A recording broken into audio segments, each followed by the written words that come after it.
Hero ही बनूंगा, ये बनूंगा। नहीं नहीं, एक्टर पहले बनो, बाद में अपने आप हीरो बन जाओ।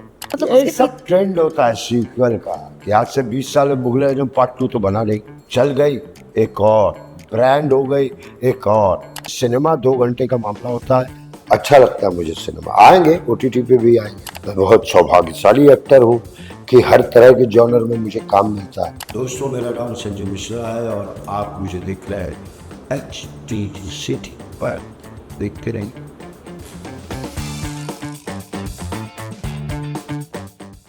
ये एक ऐसे शख्स हैं जिनको कोई इंट्रोडक्शन की ज़रूरत नहीं है, इनका काम इनकी इंट्रोडक्शन है।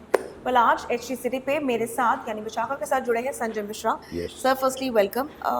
मैं कहूँगी कि आपका ये नया प्ले जिसके बारे में हम शुरुआत में बात कर रहे हैं, जब आप एक मूवी के लिए किरदार के लिए हाँ करते हैं तो एक अलग प्रोसेस होता है और एक अलग थॉट होता है। जब आपको ये चीज़ एक ऐसा प्ले जो ऑलरेडी किया जा चुका है, जिसको पेश किया कर चुके हैं, जिसको परफॉर्म कर चुके हैं, वो जब आपके पास आया तो आपके दिमाग में क्या था और आपने क्यों इसके लिए हाँ कहा? ये किसी भी कलाकार के लिए भारत के थिएटर में ये घासीराम कोतवाल बहुत स्तंभ नाटक माना जाता है। और इसमें नाना का रोल मिलना बिल्कुल। बड़े सौभाग्य की बात होती है कि यार, मतलब ऐसी बात होती है कि आप क्रिकेट खेलते हैं और आपको लॉर्ड्स ग्राउंड में खेलने को मिलता है, तो वो बड़ी गर्व की बात होती गर्व है। की बात है। मोहल्ला ग्राउंड, ये ग्राउंड, वो ग्राउंड तो ठीक है, अरे तेरा मैच लॉर्ड्स में है, तो जहाँ पर इस रोल को बड़े बड़े अभिनेताओं ने किया है,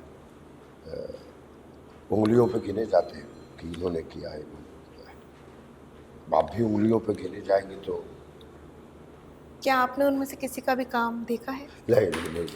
किसी का नहीं देखा है, लेकिन ये देखते हुए कि राम गोपाल बजाज का शायद देखा है, देखा है आपने, मोहन आगाशे ने देखा। जब एक प्ले एक ऑलरेडी परफॉर्म किया जा चुका होता है और जब वो हमारी इस लैंग्वेज में आ रहा है, मराठी से हिंदी में आ रहा है, तो कहते हैं ना, वो लॉस्ट इन ट्रांजिशन वाला भी एक फेज़ होता है, जो लगता है कि वहाँ पे जो एक चीज़ तरीके से दिखाई गई थी, शायद वो यहाँ पे दिखाई जाए कि ना दिखाई जाए। As an actor, as a performer, आपने उस चीज़ को, ताकि वो वैसा ना हो, आपने उसका कितना कोशिश देखो, करा? लोड तो होता ही है, बिल्कुल। लोग उम्मीद करते हैं। बिल्कुल। मैं अपने जिस भी एक्टर दोस्त को बोलता हूँ कि मैं नाना कर रहा हूँ, नाना फडणवीस, तो कहते अरे उसकी एंट्री बड़ी गजब की है बात। तो आपको भी अपनी एंट्री कुछ गजब की ही बनानी पड़ेगी। लोड तो होता है, बिल्कुल। लेकिन जो ये स्कूल ऑफ एक्टिंग है बिल्कुल। घासीराम, मैं जिस तरह की एक्टिंग की रिक्वायर्ड है, मैं थोड़ा उसको तोड़, ओके। याद है मुझे बहुत गालियाँ पड़ेंगी, भाई ये क्या कर दिया तुमने नाना। यहाँ लोग कहेंगे यार, नाना में एक इंसान दिखा, आज का इंसान, समझ रहे हो, आज का बिल्कुल। इंसान दिखा, मेरे पापा जैसा दिखा, ये मेरे बॉस जैसा दिखा, वो भी ऐसे ही कभी कभी बॉस। बिल्कुल। सर, आपने रीजनल में भी काफ़ी काम किया है, रीजनल, मतलब जैसे मराठी से अब ये हिंदी में आ रहा है शो, मराठी लैंग्वेज का शो है, तो ये हाँ, उसमें अब हिंदी में आ रहा है, और उसी में फ़िलहाल हमारी इंडस्ट्री में वो डिबेट बहुत चल रही है, लैंग्वेज की डिबेट चल रही है कि शोज़ वहाँ वाले, मतलब ऑडियंस बात कर रही है कि कैसे लैंग्वेज बैरियर है, या फिर वो उस रीजन का काम यहाँ के, और अपने आसपास में हम कितना वो नहीं चीज़ नहीं नहीं देख रहे नहीं, हैं, ये सब आपको ध्यान, लगता है कि वो अफेक्ट करेगा कहीं ना कहीं नहीं इस नहीं चीज़ में? नहीं, ये सब हमारे लिए, हम एक, भाई आप कुछ अच्छा खाते हो बिल्कुल।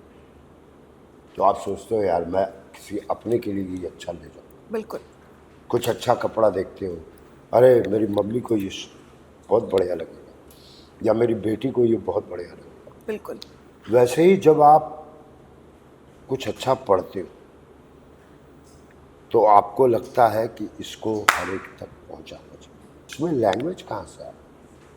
मराठी भाषा में लिखा हुआ ये नाटक बसंत देव ने इसको ट्रांसलेट किया था हिंदी में, बिल्कुल।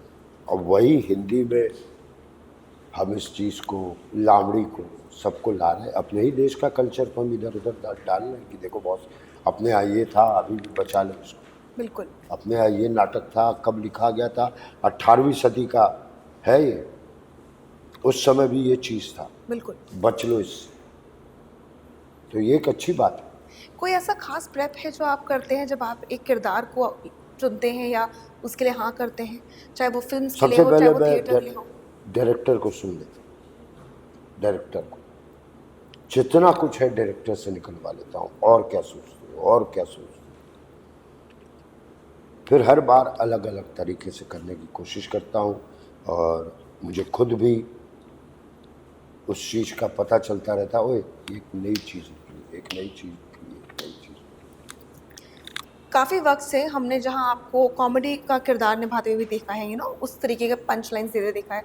बहुत वक़्त से हमने आपको उसी ज़ोन के कैरेक्टर्स निभाते हुए नहीं देखा है। वो एक कॉन्शियस चॉइस है या अभी फ़िलहाल आप वो उस ज़ोन को कर चुके हैं और अब आप चाह रहे हैं कि मैं अब और जॉनर्स को एक्सप्लोर करूँ या मैं या उसमें अपना बिल्कुल, काम करूँ? और जॉनर को एक्सप्लोर करूँ, और मुझे चांस मिल रहा है ओके, कि आज आप यहाँ खेलिए, आज वहाँ खेलिए, आज यहाँ खेलेंगे तो क्यों मना करूँ, हाँ खेलूँगा, मैं हर जॉनर को देखूँगा। मैं बहुत सौभाग्यशाली एक्टर हूँ कि हर तरह के जॉनर में मुझे काम मिलता है। मेरे ऑडियंस कॉमेडी वाली ढूंढूं, जस्ट चिल वाली अलग है। आपके लिए सबसे करीबी किरदार कौन-सा है जो आपको लगता है कि वो वो आपके मूड पे डिपेंड करता है। यानी आपके दिल के सबसे करीब किरदार कौन-सा है जो आपने निभाए हैं? कामयाब का किरदार बहुत कभी कभी करीब लगने लगता है, ओके, कभी कभी कबड़ी हवा का किरदार करीब लगने लगता है। वो मूड के ऊपर है, सब अपना ही क्रिएशन है, तो अच्छा लगता है। कुछ वध का बीच में बिल्कुल। बहुत और सवार हुआ था मुझे वध 2 करने के लिए, तो वो मुझे अच्छा लगता है। जहाँ आपने मूवीज़ कर ली हैं, वहीं ऑफ़िस की पॉपुलैरिटी इतनी है कि फैन्स कहते हैं कि और सीज़न्स लाइए और सीज़न्स लाइए और वहीं हम आपको और ओटीटी पे भी देखना चाहते हैं। नहीं तो ऑफिस में अगर और सीजन आएगा तो शुक्ला जी रिटायर हो चुके होंगे, कोई बात नहीं, उषा जी भी रिटायर हो उनकी भी चुके ज़िंदगी की होंगे। अपनी एक कहानी है, बट देन उसी पे अगर पूछूँ कि ओटीटी पे हम आपको इतना नहीं देख रहे हैं काफ़ी समय से, उसके पीछे की क्या वजह है? पता नहीं क्यों क्यों मैं खुद वजह नहीं जान पा रहा हूँ, लेकिन मुझे वाकई में सिनेमा 2 घंटे का मामला होता है, अच्छा लगता है मुझे सिनेमा। आएंगे ओटीटी पे भी आएंगे। मतलब आपको आपके पसंद के किरदार नहीं आ रहे हैं या फिर आपके पास वक़्त नहीं है? क्या उसके मैं फिल्म बहुत करता रहता हूँ, ओके। तो पसंद के किरदार भी अभी तक नहीं आए हैं कि कोई ऐसा आया कि लगे ग्रुप मारो तो फिर छक्का ही मारो ना। सर आपका सफ़र बहुत लंबा रहा है, तो वो वक़्त कौन-सा था जब आपको ऐसा लगा कि अब मैं वाक़ई में एक्टर बन गया हूँ? लोगों के रिएक्शन देख के पता चलने लगता है कि आप एक्टर बन चुके हैं। वक्त बहुत पहले से ही था। अरे यार तुम्हारा बंटी बबली में डांस देखा है, क्या डांस किया था। अरे तेरा सत्या में एक सीन था यार, बोरीवली का कहीं दुबई से फोन आया है कुछ ऐसा कुछ। लेकिन जब आंखों देखी वगैरह जैसा एक, जब मकरंद देश पांडे कहीं मेरे साथ शूटिंग कर, कहा संजय तुझे ना हमेशा कोका कोला में मिला के पिया गया, कभी प्योर नहीं पिया गया, लेकिन आंखों देखी वगैरह में मुझे बड़ा प्योर, कोई कोक, कोई जूस, कोई कुछ मिला के नहीं पिया गया, बिल्कुल रॉ तरीके से दिखाया। रॉ तरीके से आंखों देखी। बिल्कुल। जहाँ आज के वक़्त में लोग एक्टर बनते हैं तो कहते हैं हम हीरो प्ले करना चाहते हैं, लीड प्ले करना चाहते हैं। आपके लिए वो कभी भी वो बेंचमार्क नहीं रहा है कि मैं सिर्फ़ लीड प्ले करूँगा। नहीं नहीं, उसके पीछे की क्या वजह रही है? ये तो वही बात होगी, खाएंगे तो मैगी ही खाएंगे, नहीं तो कुछ नहीं खाएंगे और भूखे मरेंगे, कहीं के नहीं। कसम खाली कि खाएंगे तो सिर्फ नूडल्स ही खाएंगे, नहीं तो कुछ नहीं खाएंगे। ये वो वाली बात। भाई पेट के लिए खाना है, जिंदगी के लिए काम करना है। काम क्या कर सकते हैं, आप एक्टर हैं तो एक्टिंग करिए।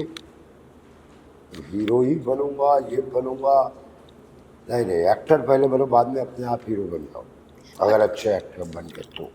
और क्या उस नाते कभी आपने कोई ऐसे किरदार करे हैं जो सिर्फ़ रेलेवेंट रहने के लिए या सिर्फ़ क्योंकि पैसे की तंगी है सिर्फ़ इसलिए कर लिए? हाँ, हर कोई करता है भाई, हर कोई करता है।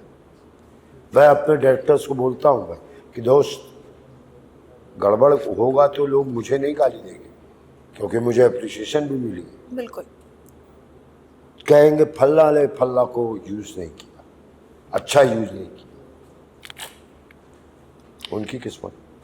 जहाँ आपने अलग-अलग जॉनर्स प्ले करे हैं, आपके हिसाब से सबसे ज़्यादा मुश्किल आपके लिए कौन-सा है? कोई नहीं, लोग कहते हैं कि कॉमेडी करना आसान नहीं है, नहीं, वो सब कहने की बात है।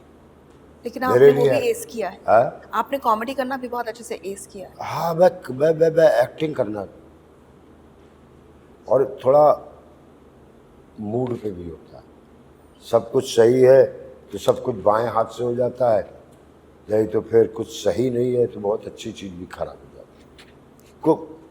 सब आसान अगर आप करना जानते हैं तो। इस वक्त में कह रहे हैं आखिरी में कि जैसे बॉक्स ऑफिस ऑफ फिल्म्स काफ़ी हद तक चल नहीं रही हैं और आपको कभी भी वो चीज़ें इतनी मेंटली अफेक्ट नहीं करी कि आप एक्ट करने पे विश्वास रखते हैं, उस पर आप क्या कहेंगे कि आपको क्या लग रहा है कि इस टाइम पे? भाई हमने, अगर मेरी वध मूवी कमाई नहीं करती है तो मैं क्या कर सकता। हमने अपनी तरफ से पूरी कोशिश की, हर कुछ अच्छा करने की कोशिश की। अब बाकी बहुत सारी चीज़ें भी तो हैं। पर अभी फिलहाल जैसे मूवीज काम नहीं कर रही हैं, फॉर एग्जांपल क्यों नहीं कर रही है? जैसे सीक्वल्स बन रहे हैं, आपको क्या लगता है कि मतलब ये उसके सब ट्रेंड होता है सीक्वल का कि आज से 20 साल में मुगल आजम पार्ट 2 तो बना ले, बिल्कुल शोले पार्ट 3 तो बना ले। बिल्कुल आजकल और थोड़ी कमी भी है कहानी की कि बॉस आओ इसी को एक और चल गई, एक और ब्रांड हो गई, एक और। तो ये वो फैशन ड्यूरेशन हर तरफ पूरे वर्ल्ड में हो रहा है। लास्टली सर, थिएटर और फिल्म्स में एक्ट करना और स्टेज पे जाके मंच पे परफॉर्म करना कितना अलग है उधर? क्योंकि फिल्म्स में आप मल्टीपल टेक्स ले सकते हैं, कुछ गलत हुआ है तो आप उसको रीडू कर सकते हैं, तो आपके लिए दोनों देखिए, जगहों? सबसे बड़ी चीज़ है ऑडियंस। यहाँ बिल्कुल रियल लाइफ ऑडियंस मिलती है, तो वहाँ थिएटर में ऑडियंस मिलती है। यहाँ बहुत सारे एक्सप्रेशन आपको हर कुर्सी तक पहुँचाना है, वहाँ उसके लिए लेंस होते हैं। बिल्कुल यहाँ जो है सो है, वहाँ एडिट हो जाता है बिल्कुल कि भाई यहाँ एक लद्दर सी परफॉर्मेंस चल रही, वो देखनी ही पड़ेगी उसको। डायरेक्टर कोने में बैठ के एडिट नहीं कर सकता, जिप थिएटर में बिल्कुल। उसमें एडिट हो जाता है। न्यू एज एक्टर्स के बारे में आपका क्या कहना है? अभी बहुत ये ज़माना हो गया, OTT शो सीज़न 1, 2, 3, बहुत सारे एक्टर हैं, बहुत सारे। रियलिस्टिक एक्टर का दौर है ये, बिल्कुल रियलिस्टिक। तो जो रियलिस्टिक है वो सेट है। वेल, थैंक यू सर हमसे बात करने के लिए। I wish you all the luck. हाँ। हम ज़रूर देखना चाहेंगे कि दैट इसके आगे अब आपके लिए क्या है। बट वाह, thank you for joining me here मजा ऑन आया। Next. Well, that is Sanjay Mishra, sir. This is me, Vishakha Pandit, signing off from Hindustan Times.